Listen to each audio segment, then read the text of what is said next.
We've been, sounding the alarm on the education crisis for a long time in Nevada. Education leaders in Nevada are frustrated, like Amanda Morgan, Executive Director of Educate Nevada Now and a parent to public school students. Our students deserve a lot better than that. She's talking about results from this, the annual Making the Grade report on school funding by the Education Law Center, where Nevada ranks low. We're looking at how well students are funded in their schools, and we do that through 3 different measures. The report using data from the 2019-2020 school year when they have the most recent financial census data.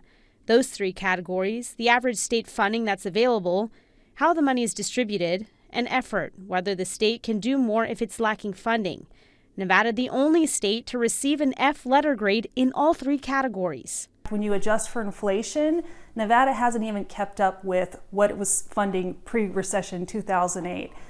So if our goal as a state is to start moving towards adequate funding or optimal funding, we're not even close. Nevada also ranks 47th in the report for per student funding, funding students $4,370 less than the national average. If your child's in a classroom that has 35, 40, even 50 students, you're seeing with your own eyes what insufficient funding does to public schools.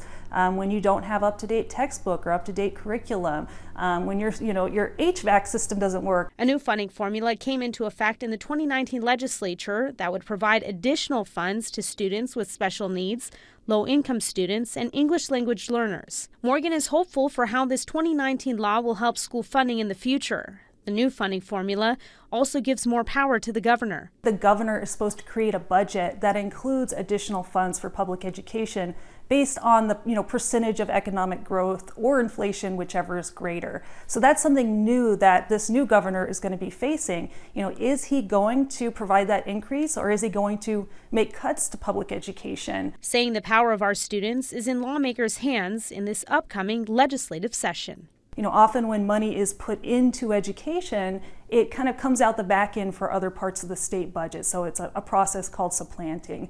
So we knew that although there's a lot of political headlines about new funding for schools, that hasn't really happened on the ground. And this report really confirmed that.